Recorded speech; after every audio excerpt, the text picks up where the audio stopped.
meat witchlings. It's the Twisted Witch Midnight Moon Song, and I welcome you to today's video. Today I'm going to be going through my bone collection and showing you each piece of bone that I work with and talking about where I got it and what I generally use it for. Now, if you are squeamish when it comes to stuff like bones, then this is not the video for you. You have been warned. Without further ado, let's begin.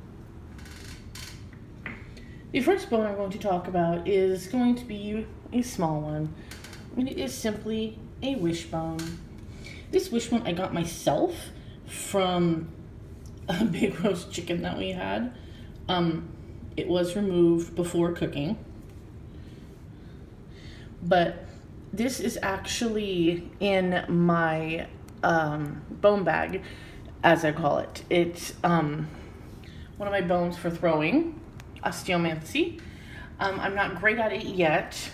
I'm still rather beginner in osteomancy, but it's one of the bones that I do work with. It symbolizes many things. It can symbolize luck. It can symbolize the cage around your heart. It can symbolize bad luck, even. Good luck or bad luck in general, I guess, but mainly good luck unless appearing in a specific way. It can symbolize the uncaging of your heart as well. And there are some other things that it can be, but I'm not going to go over all of them.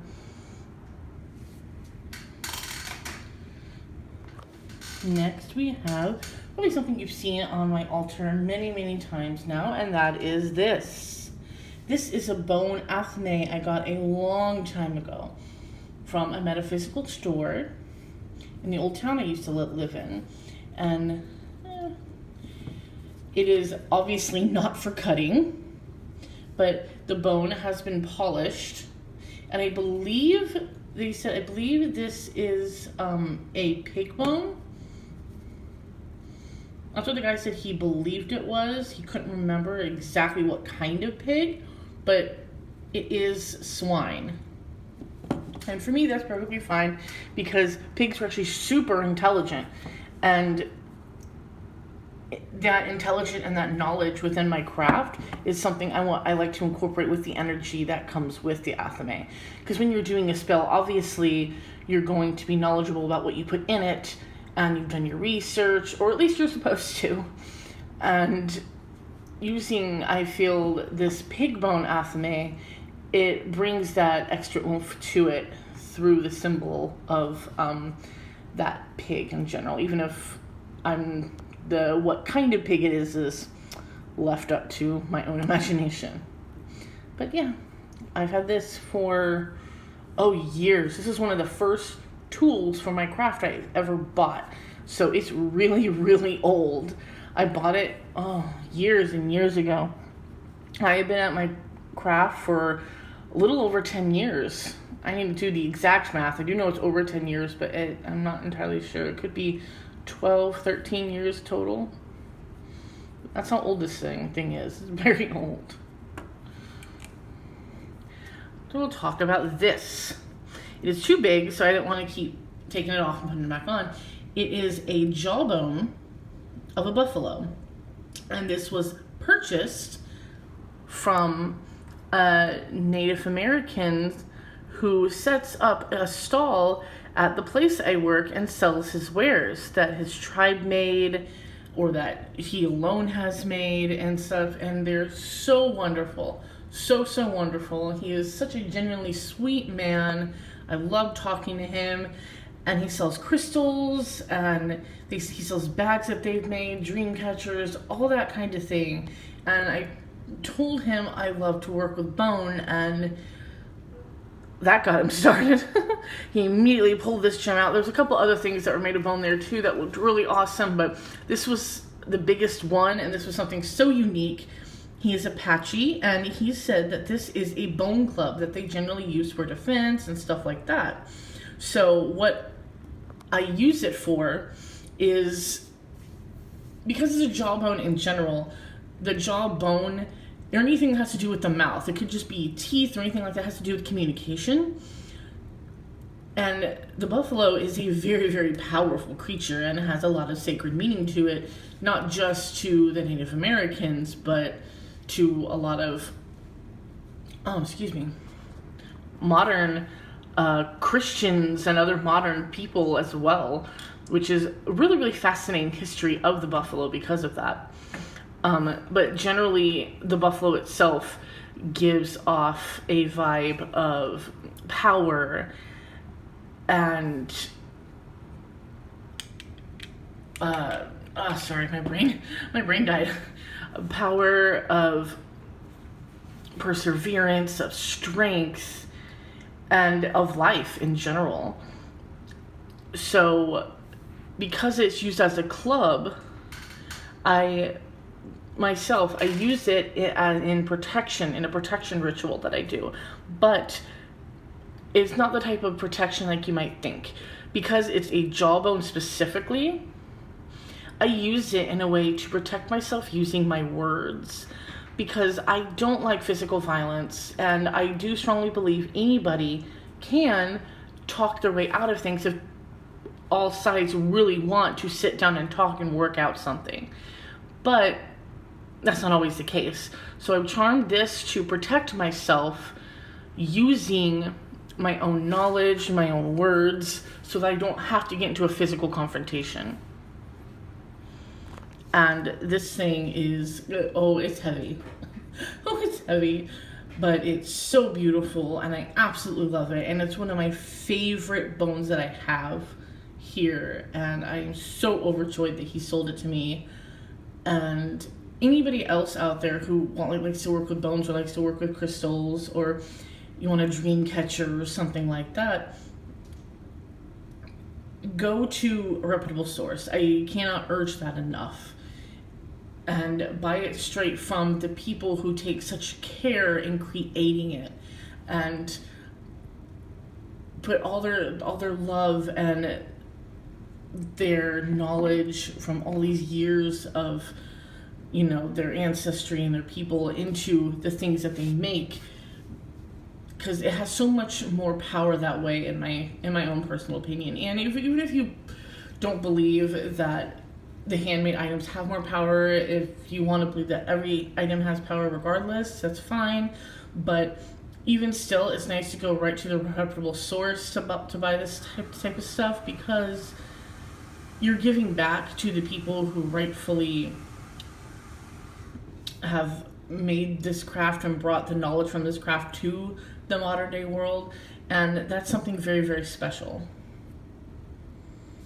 The next piece is this gem. This is a Coyote Skull I bought at the Ren Fair from a druid. This particular druid is well known at the Ren Fair and well known among the pagan community in this area for being a very, very powerful druid and very, very knowledgeable. And I actually do not remember his name, because everyone just kind of calls him the Druid, so that's how he was introduced to me, as the Druid. And so that's what I know. So I don't know his actual name. I never actually asked. But my husband bought a staff from him that has an antler on it, and when we went in to get it, the Druid was not there, but his helpers were, and they told us that the Druid told them someone would be coming for this particular staff today. And that's the staff he's had sitting by, and everyone likes it, but no one, for some reason, would ever want to buy it. And he said he woke up and he got the message from the other side that said someone was going to come for the staff, and possibly the coyote head. When we walked in, Loki immediately pulled me to the head and said, "That's mine. You need to get that." And so I did. I even told him who it was for. And ended up giving us a discount because we bought the things together, and we told them what we were going to be using them for. So as you can see, I've decorated it up. It's a very nice Coyote Skull. I decorated it up with paints, and I put his symbol, his rune, on the top. And this normally sits on his altar, but just for today, I moved it to show it off in this video. And I absolutely love this so much. I have used it so often when I do special rituals or spells that pertain to calling Loki forth, and it works so well.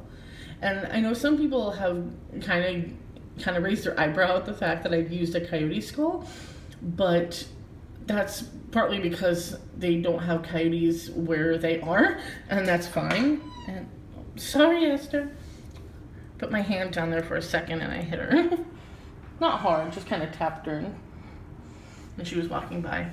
But coyotes are tricksters, and Loki is a trickster. So his energy completely just drove me to it, and he works very well with this. And I would recommend anybody else who does work with Loki, maybe give it a try. Use the symbol of a coyote, not necessarily a skull if you're not into that, but you know, try that out. See if he comes to you when you use that symbol, because he's come to me and I absolutely love it, and the energy that comes with it is so wonderful. So just a little tidbit there. This next skull is actually a deer skull. This thing is actually older than this knife, than this athame. It is, like I said, it's a deer skull. I painted it black and used gold. I need to go back with the gold and retrim some of these edges right there. But you can tell I use this skull a lot. That is my rune for manifestation. And this is simply used for me to manifest all of my magic.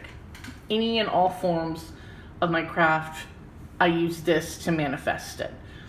And this is my go-to skull. Originally, and admittedly, when I got the skull, when I found it, because I found it, we bought a house and it was just sitting in my backyard. It was the strangest thing. Well, it wasn't just sitting in my backyard.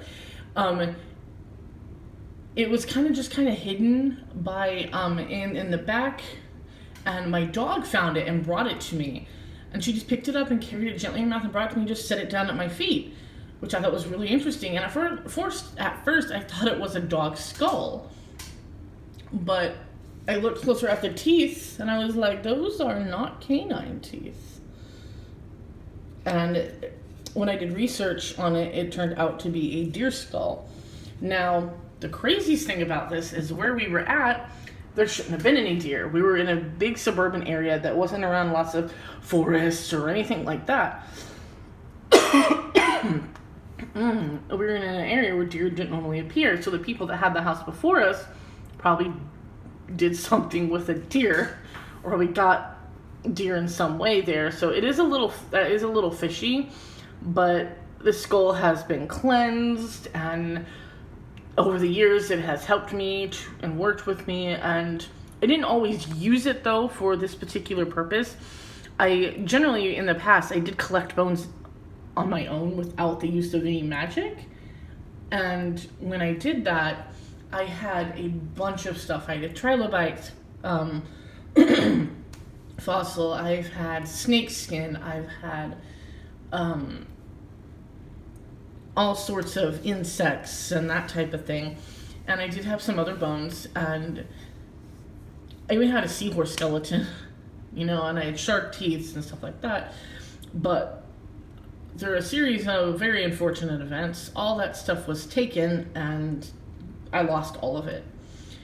And here's the thing, this skull was in the box of the stuff I lost, but somehow it reappeared when I was going through some old stuff. It just reappeared and it was there. And I took that as a sign that something very powerful lay in the skull. And I remember my dog bringing it up from the backyard, and that to me, that dog is no longer with us, but I loved her very much. She was actually stolen from us, but because she just gave it to me, I feel that strong connection with it. And I use it, like I said, in all my craft now. It's not just a collector's item, it's a piece of my work. And I can't imagine not using it now. to be fairly honest. And if you use a skull, any skull in general, I know I said I used the coyote one, for Loki, but the skull houses the brain. It houses the eyes, and like I said, it houses the mouth. It's even if the lower jaw is not connected, the upper mouth is still a part of the mouth. So communication, sight, ears aren't exactly, bones. So the cartilage of ears aren't there, but the ear canals where stuff are still there, so it still counts. And of course the eyes are, sight, the window to the soul. Everything you can hope for to work with any bone can be worked with the skull. The skull is the most powerful bone you will find, and using it will bring about some pretty gnarly results. But as well, be careful if you are not used to working with skulls in your craft, because they can pack a punch. And sometimes people aren't always ready for the punch that they actually packed. So be aware of that if you do want to use a skull, start off small and work your way big, because they come with a decent power set. So they'll get you if you're not ready. Okay, I'm going to show you some smaller things now. I'm going to get into my insects here in just a moment, but I also want to show you that I do have some teeth. These are deer teeth, and yes, they did come from the skull. I dropped it and it cracked right here, and some of the teeth fell out. So I do have the teeth shards. One of them, it's actually 4 shards. One of them is in my bone bag, my osteomancy. But these are the other ones. I do use them individually for communication and such. Now I'm going to show you in here, because they're tiny and they're black and you won't be able to see them otherwise. Oh, there's another tooth. Hey kitty. These are claws. These are claws from my rabbit, because we have to clip his claws. And I had more, but it vanished. It was in this little bag and it vanished, and I think it might have accidentally got thrown away.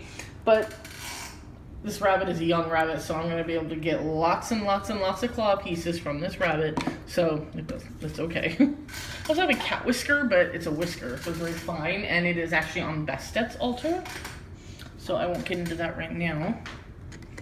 Now, this, oh boy, okay.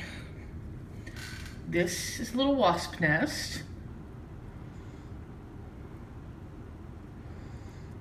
I found this. All the insect pieces insect and bug pieces I'm going to show you are all found by me. Excuse me.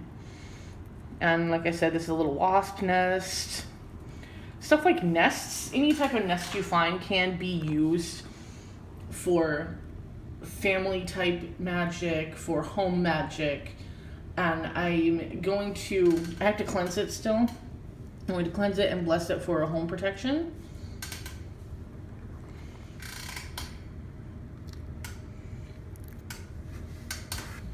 This, be very careful, is my yellow jacket. He, of course, is for protection. I have a cricket. Yes, Esther, hi.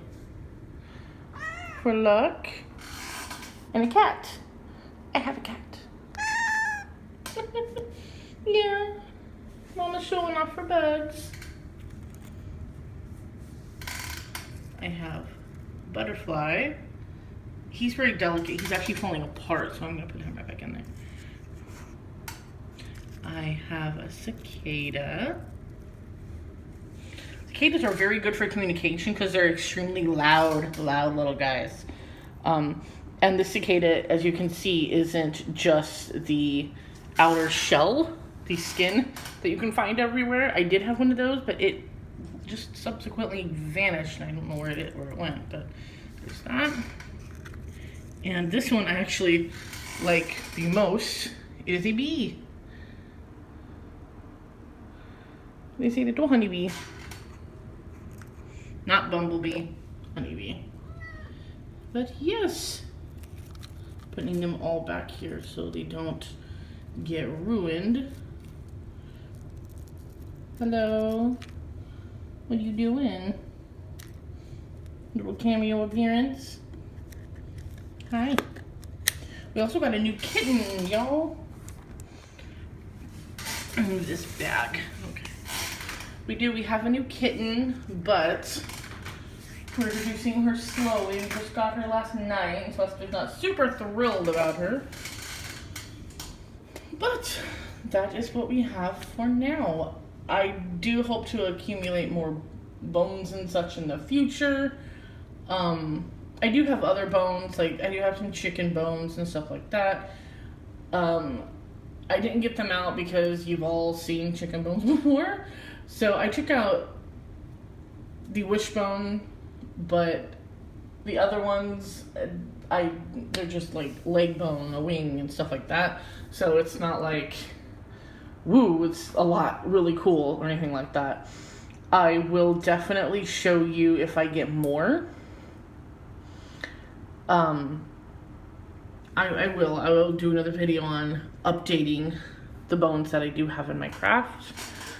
But for now, that is what I have. I want to thank you all for joining me, and please leave a like, comment, and subscribe, and share with me down below if you practice anything with bones, or if you do, what bones do you have? What do you use? I would honestly really love to know.